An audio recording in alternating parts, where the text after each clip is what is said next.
Mama, utanisamehe hichi nachoenda kukifanya, kwani nisipofanya hivi nitakufa.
Clovevo,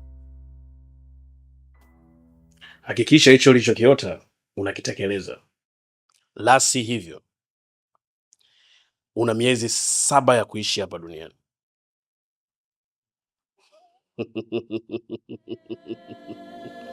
See you next time.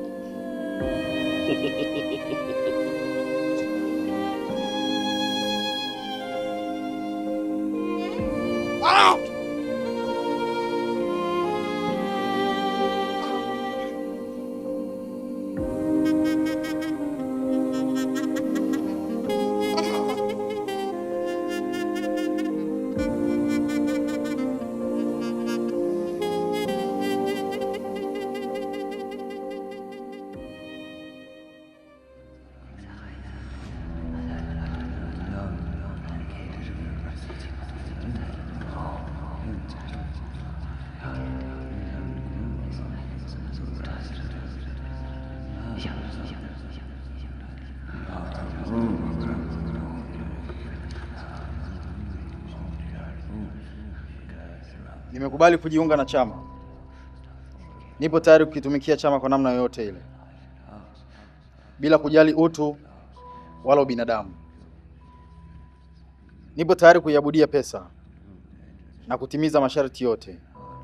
Ewe shetani, naomba nisaidie.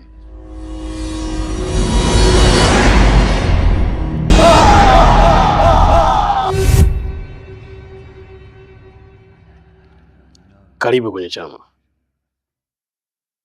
Kuanzia sasa wewe ni mwanachama rasmi. Karibu sana Bwana Tony. Nenda kafurahie furaha ya pesa. Maisha yako yamebadilika kuanzia sasa. Asante.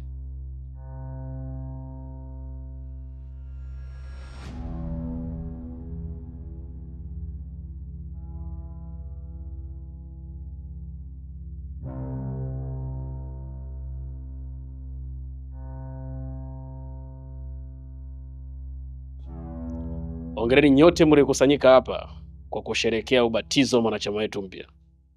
Hongereni sana. Ningependa niwajuze kuwa Mgaya amesema yuko tayari kumtoa mtoto wake kafara ili kunusuru uhai wake.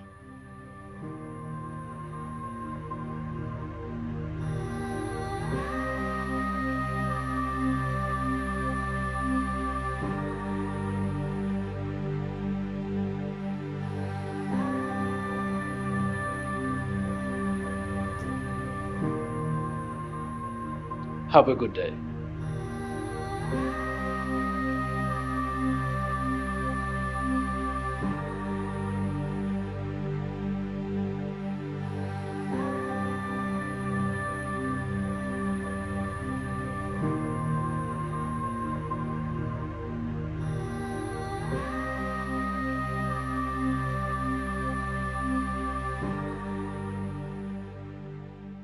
Ni mtoto gani wewe unataka kumtoa sadaka? Mke wangu, mimi nadhani wewe hujanielewa vizuri. Ni lazima mtoto tumtoe kafara, kwa sababu mtoto tukimtoa kafara utazaa watoto wengine, lakini tusipofanya hivyo, mimi mume wako nitakufa, na nikisha kufa stori yangu ndio itakuwa imeishia hapo. Umetafakari kuhusu hilo?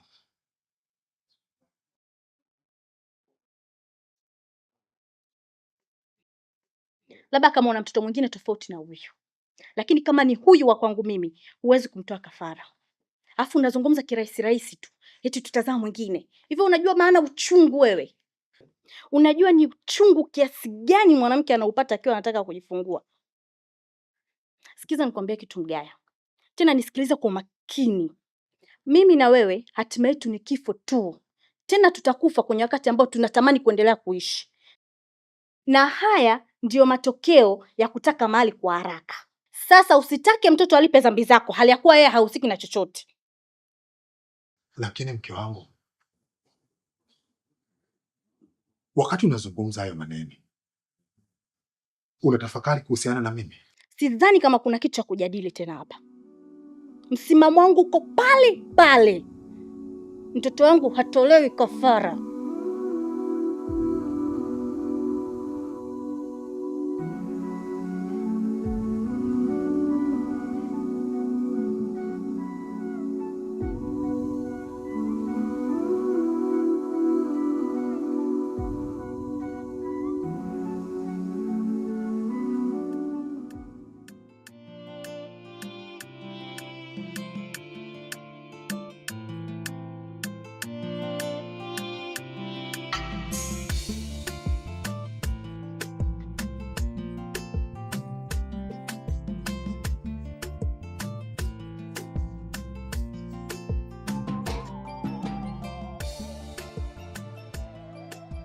Umeniambia muda gani kukutana na unakuja saa hizi?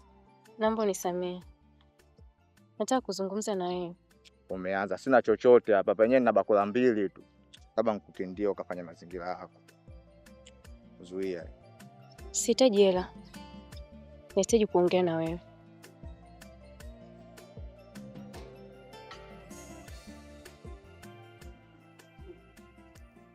Ndio kuzungumza nini?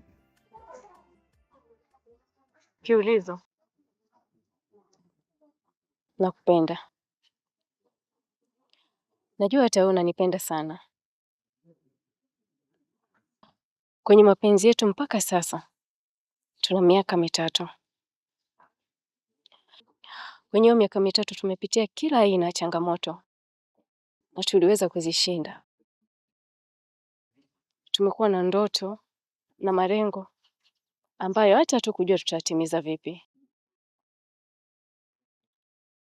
Naomba unisamehe Kiulizo kwa hiki ninachoenda kuongea.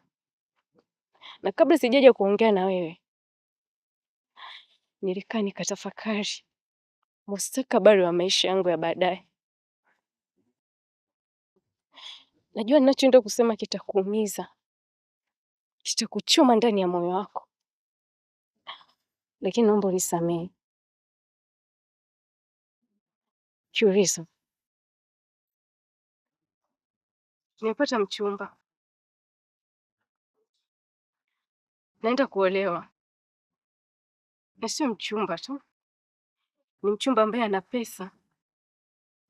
Kuanzia leo mimi na wewe mapenzi yetu yamefika tamati. Najua maneno ninayoongea yanakuumiza na unatamani hata usingenijua, lakini naomba unisamehe. Nafanya yote haya kwa ajili ya future yangu, kwa ajili ya mama yangu, kwa ajili ya watoto wangu. Nisamehe Kiulizo.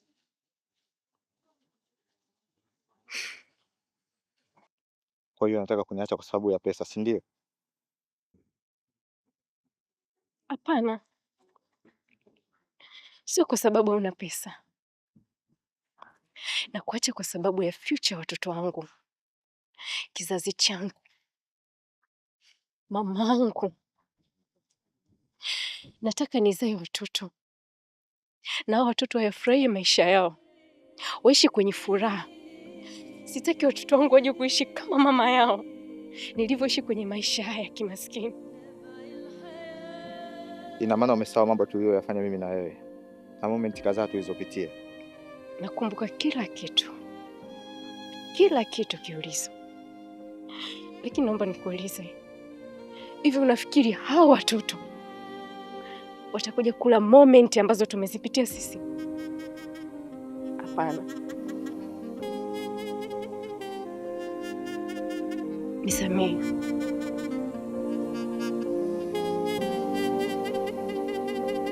I'm sorry.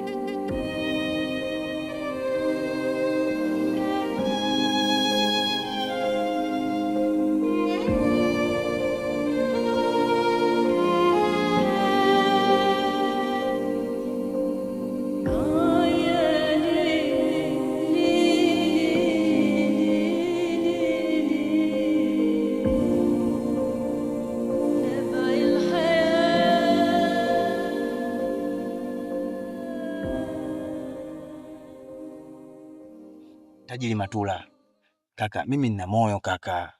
Wewe nipe njia nitoboe mimi mdogo wako bwana, eh? Yaani hautokuja kujutia kwenye maisha yako yoyote kaka. Na kuhakikishia kwa hilo Matula. Nisaidie kaka, eh? Shida sio mimi kujutia katika maisha yangu. Shida ni wewe kujutia. Asa mimi nitajutia kwa kipi kaka? Eh? Kuna majuto gani zaidi ya kujutia kuwa maskini ndugu yangu? Natamani sana uingie ndani ya uvungu wa moyo wangu ili tuone hata kidogo basi kiasi gani niko tayari kufanya kazi yoyote ile kaka. Na kuahidi sitokuangusha katika hili ndugu yangu. Kikubwa tu nifikie mafanikio ndugu yangu. Nakuomba Matula. Nakuomba kaka, usinitupe. Watu wengi hujidanganya sana. Kufanikiwa ni kufanya kazi kwa juhudi na bidii. Lakini ukweli ni kwamba kufanikiwa sio kufanya kazi kwa juhudi na bidii. Kufanikiwa ni mfumo ambao umetengenezwa katika hii dunia. Na pindi ukiwepo katika huo mfumo, haina haja ya kufanya kazi. Na utabaki kuwa tajiri. Na utafungua biashara tu kama Zuga, lakini sio kitu ambacho utachokuwa unakitegemea. Jinsi ulivyokuwa ukiongea na nikutazama, unaonekana una nia dhati ya mafanikio. Tukutane kesho saa 7 mchana kwenye beach ya Imani, kuna sehemu tutakupeleka. Nafikiri utaanza safari yako ya utajiri. Asante sana Kamatula. Sijui hata niseme nini, najikuta na machozi tu yananitoka ndugu yangu kwa furaha nilionayo. Anyway, hautaki kulia. Yatunze machozi yako, atakusaidia mbele. Sawa kaka, nitashukuru sana Matula.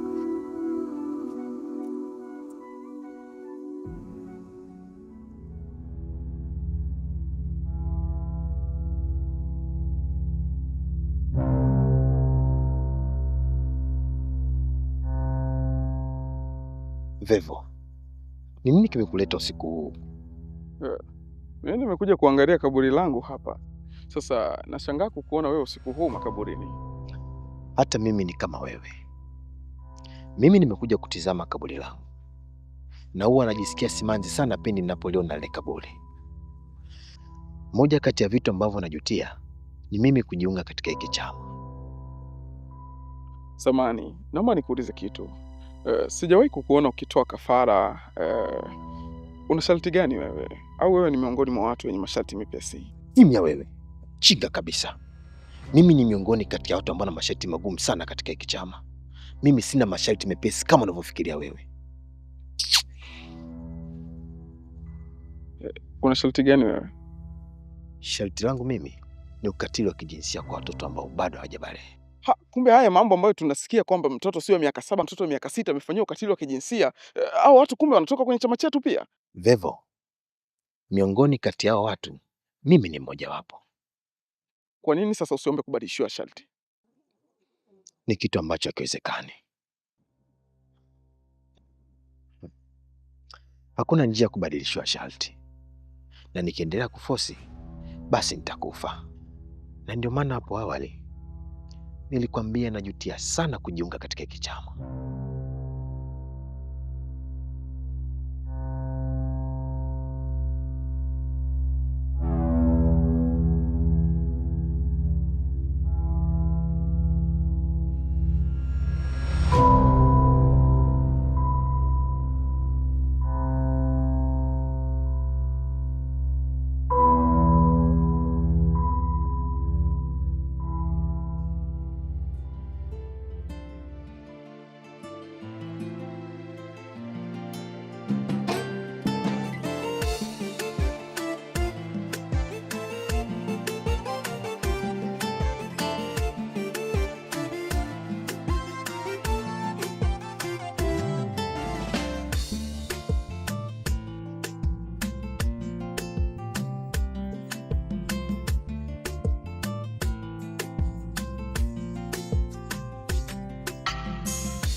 Vipi mwanangu? Safi mama, shikamoo. Marahaba za nyumbani. Nyumbani salama. Nimekuja kwako nimekukosa. Leo mwanangu ni Jumapili, waga naendaga kanisani. Si unajua si binadamu. Kila kitu tunachoishi nacho hapa ni kwa ajili ya Mungu. Nguvu, uzima ni kwa ajili yake. Hivyo inabidi tumshukuru. Ni kweli mama. Nilikuja na mzee Abasi pale, alikuwa na kibarua chake cha kusafisha katika eneo lake. Nikasema riziki nimpelekee mama yangu. Lakini ndio hivyo, kwa bahati mbaya nimekukosa. Ametoka. Ila nesi itakuwa kesho tena. Sio mbaya. Mungu ndiye anayepanga riziki. Naamini kama riziki yangu ipo, basi kesho nitapata hicho kibarua. Amina. Uwe na siku njema mama. Haya, ubarikiwe.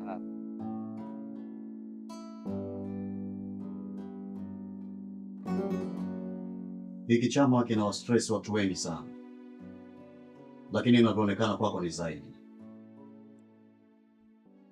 Sijui hata nikuelezeje ili ujue hali unayoipitia. Kikweli naweza kusema ni zaidi ya kuni stress.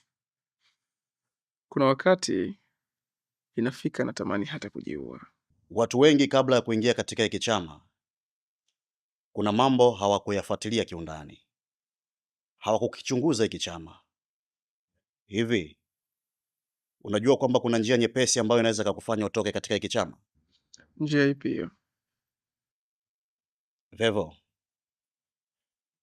kwanza kabisa inatakiwa ufunge safari kutoka hapa kuelekea Switzerland. Baada ya kufika kule, utakutana na viongozi wakuu wa chama. Watakupatia mwongozo. Lakini baada ya kutoka Switzerland, natakiwa uelekee German. German pia utakutana na viongozi wakuu wa chama. Na watakupatia mwongozo. Ukishatoka German sasa, inatakiwa uelekee Paris, Pale Paris napo utakutana na viongozi wakuu wa chama. Watakupatia mwongozo. Lakini sasa unajua nini Vevo? Kabla ya kutoka hapa kuelekea katika hizo nchi ambazo nimekutajia, inatakiwa utoe kafara ya watu 7. Kwa hiyo nataka nikuulize kitu kimoja. Nikitoka hapa nikaenda Switzerland, Germany, Ufaransa na kukutana na hao viongozi wa juu kabisa wa chama na kufuata maagizo yao, nitaweza kutoka kabisa kwenye chama na chama hakitanifuatilia? Ndiyo Vevo. Utakuwa umejitoa kabisa katika chama na chama kitakufuatilia tena. Sasa kama ni rahisi hivyo na wewe unalijua hilo na kuna maswaibu ambayo unapitia, kwa nini hujajitoa mpaka sasa? Mimi binafsi upande wangu hayo masharti yalinishinda na ndio maana nimekuambia wewe. Ni masharti gani ambayo yamekushinda? Yaani inavyoonekana wewe bado unataka kubaki katika hiki chama. Yaani mbona unakuwa na maswali mengi sana? Nyumba kubwa, ndoto za dhahabu, lakini ndani kuna baridi ya kaburi. Wanacheka nje, ndani machozi ya damu. Wanapanda ngazi, lakini ni za miba.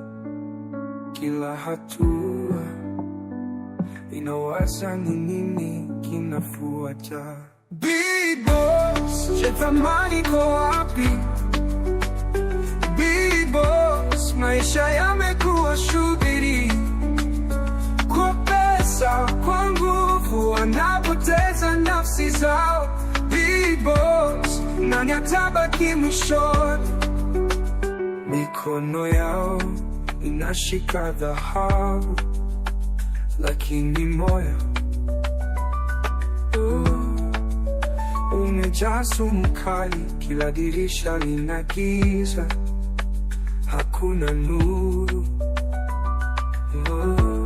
Wanatembea gizani, wanatafuta mwanga, lakini mwanga wao ni moto wa maangamizi.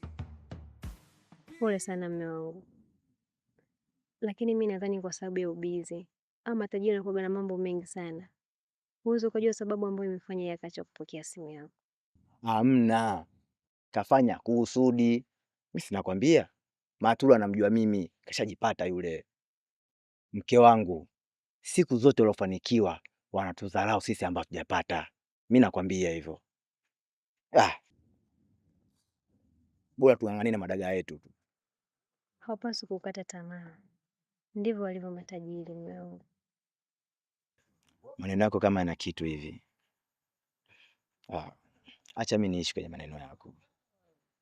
Ndio maana nakupenda sana mke wangu, kwa sababu umejaliwa hekima na busara. Yaani kama najiona vile hiyo siku ambayo naenda kupata mafanikio, mke wangu, picha linaanza kwanza na kununulia kwanza macho matatu. Bwana usiwe hivyo, mimi naona hivyo. Ndio mimi bado hujaona hivyo hapo. Majirani wote wajue Kaniki amepata. Kofi moja la uchachu. Ala.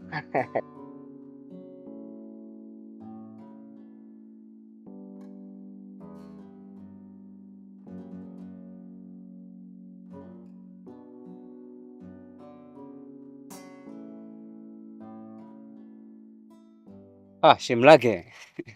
Ni wa Vision? Haina haja.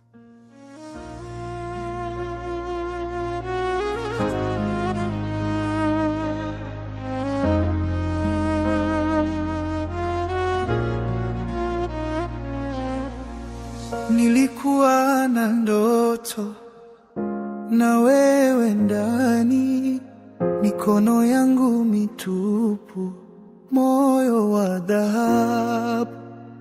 Uliniacha kwa yule mwenye pesa nyingi, lakini moyo wangu hawezi kubadili. Nasema pole kwa yote nilikosa, najua mapenzi hayawezi kununuliwa. I'm sorry.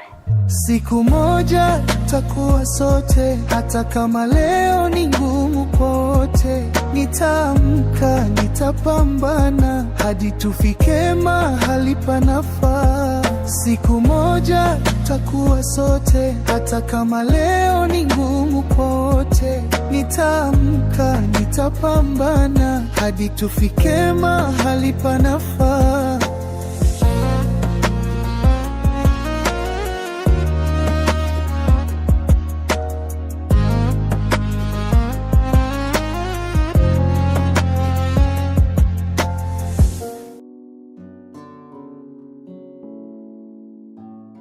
Lucifer makatan makatan gurimata, dunia makatan makatan gurimata. Lucifer makatan makatan gurimata, dunia makatan makatan gurimata.